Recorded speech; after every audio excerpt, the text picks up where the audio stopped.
What's up, Pride? So we're out here working on a Saturday. Got blessed with beautiful weather today. No wind. Well, a little bit of wind, but not crazy. But just beautiful temperature, not too hot, not too cold. Just awesome day for this. Not looking forward to the heat. It's coming, and as a roofer, it gets brutal. But I just want to come on and just talk to everybody. You know, this week it's been a lot of battles for me, and I'm sure like for most of you out there, that when you finally start doing what God's called you to do, the enemy just comes with everything he has. And it's crazy how from Monday to Saturday, I'm still standing, and a lot of those battles God has handled for me. You know, all you basically have to do is what he tells you to do. He's going to handle them, and whatever the outcome, you know, is going to be the way he wants it and for his good, even if it's not necessarily what we want. And when you have that approach to a battle, it changes everything. You know, a situation can't steal your happiness, and it can't steal your joy, and you'll have just a whole new attitude with it. But I wanted to come on and just kind of talk, you know, since the past 3 months or so, since really God started calling me to do something, my biggest thing has been being obedient and listening and doing what he wants me to do, not something that I want to do. And I'm not a preacher. I'm going to have messages and stuff like that, but what I'm called to do is lead men. Something that he really worked on me this week as far as this and business is do what I'm called to do. Let him call other people for what they need to do. So with me, you know, it's really going to be, I'm still going to do other stuff, but really it's more focusing just on roofing, and kind of getting back to what he's called me to do as far as the business side goes. But as far as the ministry side, it's a men's ministry. That's what I'm called to handle. I know that he's going to call the right person if he wants us to do a women's side. I just feel like I'm called, you know, on the Pride we'll have, you know, it could be just the Pride's men's ministry, or it could be if he calls a woman to lead the woman's side, you know, we'd have those two separate categories. But you know, really when this all came to me, I fasted for about, it's 3 or 4 days, and I just asked God, you know, how do you want to use me? What can I do? You know, I'm willing to go and do whatever. And he brought me quite a few things. I think some things are for the future, some things were for the now, and one was this ministry and starting a men's group. Men out there, so many times they face so many things alone. They don't talk.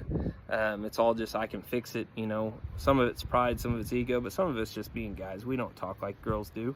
We don't talk about how we feel, what we deal with, what we struggle with. It's just carrying the weight and not having anybody to lean on. You know, number one, you should always take everything to God, but it helps to have some soldiers in your corner, you know, to help you. And that's what this Pride is for, is a group of Christian men that can encourage each other, share experience, share God, number one, but share God with each other, and just life lessons that you've learned from living. I mean, I'm 32.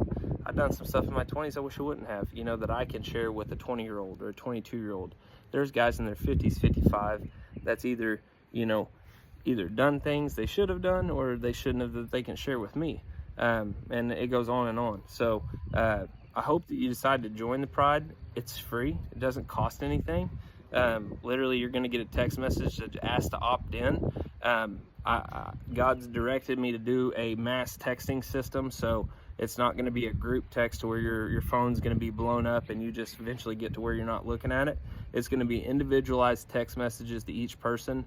So again, I try to keep these messages short.